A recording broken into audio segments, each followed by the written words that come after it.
Subscribe to Color Frames. దాదాపు 633 రోజుల తర్వాత భారత్ బంగ్లాదేశ్ జట్ల మధ్య టెస్ట్ సిరీస్ జరగనుంది. 2 మ్యాచ్ల టెస్ట్ సిరీస్ సెప్టెంబర్ 19 నుంచి ప్రారంభం కానుంది.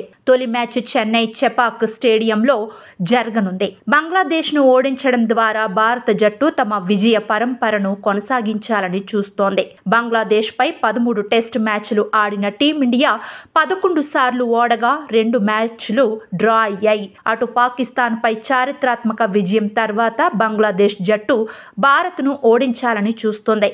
ఈ ఉత్కంఠ పోరులో 3 ఆటగాళ్లు కీలకంగా మారారు. బంగ్లాదేశ్ ఫాస్ట్ బౌలర్ నహీద్ రాణా ఇటీవల తన ప్రాణాంతకమైన బౌలింగ్తో పాక్ బ్యాట్స్మెన్లను ముప్పుతిప్పలు పెట్టించాడు.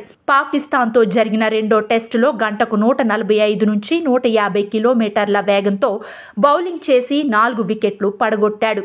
21 ఏళ్ల నహీద్ భారత్పై మరింత కట్టుదిట్టంగా బౌలింగ్ చేయగలడని విశ్లేషిస్తున్నారు. కొన్నేళ్లుగా ఆల్రౌండర్ పాత్ర పోషిస్తున్నాడు మెహదీ హసన్. 26 ఏళ్ల మెహదీ భారత్పై టెస్టులు మరియు వన్డేల్లో మంచి ప్రదర్శన చేశాడు. 45 టెస్టులు ఆడి 1625 పరుగులు చేసి మొత్తం 174 వికెట్లు పడగొట్టాడు.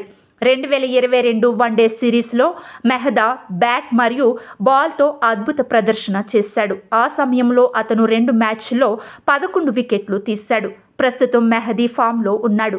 పాకిస్తాన్తో జరిగిన టెస్ట్ సిరీస్కి ప్లేయర్ ఆఫ్ ది సిరీస్ అవార్డును అందుకున్నాడు. పాకిస్తాన్పై 2 ఇన్నింగ్స్ల్లో కలిపి 155 పరుగులు చేసి 10 వికెట్లు పడగొట్టాడు. ముష్ఫికర్ రహీం ఇటీవల పాకిస్తాన్తో జరిగిన తొలి టెస్టులో 191 పరుగుల ఇన్నింగ్స్ ఆడాడు. 2వ ఇన్నింగ్స్లో ప్రత్యేకంగా ఏమీ చేయలేకపోయాడు. భారత్పై రహీం రికార్డు అద్భుతంగా ఉంది. అతను 15 ఇన్నింగ్స్ల్లో మొత్తం 604 పరుగులు చేశాడు. ఈ పరిస్థితిలో అతను రాబోయే టెస్ట్ సిరీస్లో భారత్కు ముప్పుగా మారవచ్చు. ప్రస్తుతం ఈ 3 ఆటగాళ్ల గురించి అందరూ చర్చించుకుంటున్నారు. మరి వీళ్లు భారత్పై ఆ జోరు కొనసాగిస్తారా? చూడాలి. వీడియో మీకు నచ్చినట్లయితే ప్లీజ్ లైక్ చేయండి, షేర్ చేయండి, కామెంట్ చేయండి.